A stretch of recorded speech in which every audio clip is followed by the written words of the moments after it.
அண்மை செய்தியை பார்த்துக் கொண்டிருக்கிறோம். கோபிச்செட்டிப்பாளையம் தொகுதியிலிருந்து மக்களை காப்போம் தமிழகத்தை மீட்போம் பிரச்சாரத்தை மீண்டும் துவங்குகிறார் எடப்பாடி பழனிசாமி. வரும் 30ஆம் தேதி கோபிச்செட்டிப்பாளையம் தொகுதியில் இபிஎஸ் கலந்து கொள்ளும் பிரம்மாண்ட பொதுக்கூட்டத்திற்கும் ஏற்பாடானது செய்யப்பட்டிருக்கிறது. இது தொடர்பான மேலும் விரிவான தகவல்களை எமது செய்தியாளர் பிரகாஷ் வழங்க கேட்போம். பிரகாஷ், இது தொடர்பான விரிவான தகவல்கள் என்ன? 2026 சட்டப்பேரவை தேர்தலுக்கான பிரச்சாரத்தை எடப்பாடி பழனிசாமி தொடங்கிவிட்டார்.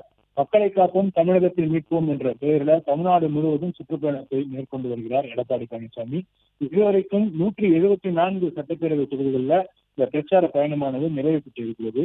மீதம் இருக்கக்கூடிய தொகுதிகளில் இந்த பிரச்சார பயணம் விரைவில் தொடங்க இருக்கிறது. இதற்கான அந்த ஏற்பாடுகளை அந்தந்த மாவட்ட செயலாளர்கள் மேற்கொண்டு வருகிறாங்க. இந்த வருகின்ற 30ஆம் தேதி மீண்டும் தன்னுடைய பிரச்சார பயணத்தை எடப்பாடி பழனிசாமி தொடங்குகிறார். முதற்கட்டமாக செங்கோட்டையன் சட்டப்பேரவை உறுப்பினராக இருந்த கோபிச்செட்டிப்பாளையத்தில் பிரம்மாண்ட பொதுக்கூட்டத்திற்கு ஏற்பாடு செய்யப்பட்டிருக்கிறது. அதற்கான ஏற்பாடுகளை ஈரோடு மாவட்ட செயலாளர்கள் மேற்கொண்டு வராங்க. ஈரோடு மாவட்டத்தை பொறுத்த வரைக்கும் 8 சட்டமன்ற தொகுதிகள் இருக்கின்றன. அந்த 8 சட்டமன்ற தொகுதிகளில் 2 சட்டப்பேரவை தொகுதிகளில் அந்த பிரச்சார பயணம் நிறைவு பெற்றிருக்கிறது. மீதம் 8 சட்டப்பேரவை தொகுதிகளில் பிரச்சார பயணம் மேற்கொள்ளப்பட இருக்கிறது. அதுல முதல் கட்டமாக கோபிச்செட்டிப்பாளையம் சட்டப்பேரவை தொகுதியில வர 30ஆம் தேதி எடப்பாடி பழனிசாமி பிரம்மாண்ட பொதுக்கூட்டத்தில் பங்கேற்க இருக்கிறார். அதற்கான ஏற்பாடுகள் தீவிரமாக மேற்கொள்ளப்பட்டு வருகிறது. அதிமுகவிலிருந்து முன்னாள் அமைச்சர் செங்கோட்டையன் நீக்கப்பட்டிருக்கக்கூடிய சூழ்நிலையில செங்கோட்டையன் சட்டப்பேரவை உறுப்பினராக இருந்த இடத்துல இந்த பொதுக்கூட்டம் நடைபெறுவது கூடுதல் எதிர்பார்ப்பை ஏற்படுத்தியிருக்கிறது.